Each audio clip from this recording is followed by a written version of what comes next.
Hey guys, today I'm going to do a video which is a bit different to the normal flute videos, but you know, I think I'm going to try and be a bit more versatile in what I'm doing. Dazzledoes25, she's one of Ireland's top beauty bloggers. She asked me a question this morning on Twitter, which was how can she photograph makeup that has already been applied to the skin but that's going to allow like the colours to come through.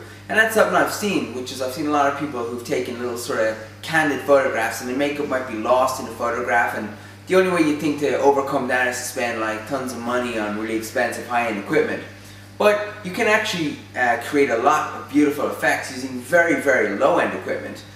So what I'm going to do is I'm going to run you through some very basic cameras, and I'm going to show you some tricks and tips that are going to allow you to produce some really high-end photographs but for a minimal cost. First camera I'm going to look at is this. What is this? This is a Canon camera. I bought this for Anna about 2 years ago for about, I don't know, it was like £100 in Argos in the UK, I think it was. This camera it's very good entry level for a very, very small, like this is the kind of camera that you get someone if they just want to go out partying or just taking quick snaps. It's got a very, very minimal sensor, and I think you'd pick this up. Oh look, it's a PowerShot E1.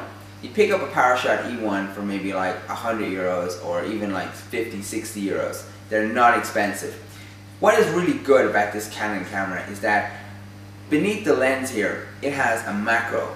Okay? Now the macro lens is going to allow you to find very, very fine focus on very small elements, which is perfect for photographing makeup because you'll find it's the texture of the makeup is going to really allow the colors to be passed through so that other people can see it. Whereas if you start to lose a lot of the texture and it blurs over, you find that the colors aren't coming through, the texture isn't coming through. You're not really getting a sense of how the applied makeup is going to settle on the skin.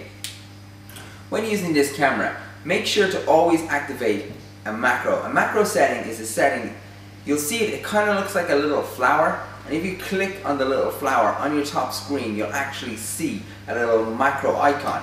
So make sure to actually activate the macro, place the camera close enough, and then as you gently touch the button to take the photograph, don't push it all the way in and you'll see the camera will start to self-adjust itself, and then just find the focus and then snap the picture.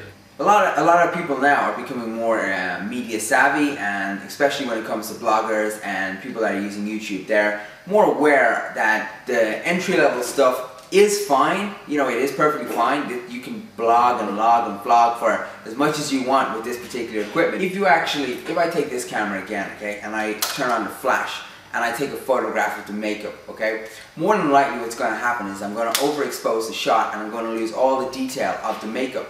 So the best way, what I always say to Anna, is that we turn off most of the lights, okay? We get an indirect illumination, which is the sun or the sky or anywhere where the light is falling from above in an omnidirectional angle, which means that it's surrounding us. What is important is the ISO settings. You can set that to automatic if you want, if you have the ability to control it. Go through your menu, you know, even on this little camera, you know. Go into the menu, have a look. As you can see, look, I got ISO, I got macro, I got flash, and I got multiple shooting options. So let's go take the makeup, alright, and take the camera. Now if I were to shoot this, okay, I'm going to look down onto the camera, and I'm going to look through it. And I'm going to turn on macro, which is the little flower. Turn on the flower, turn off the flash, put it down, slowly press it and get in and out until you can actually find it and it's a fine photograph, and then snap happy. That's simply it.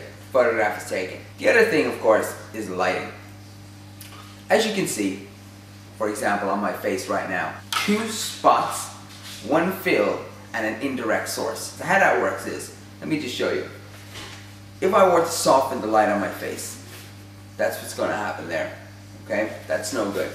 And if I were to move the light in any direction, what we have here is light and darkness.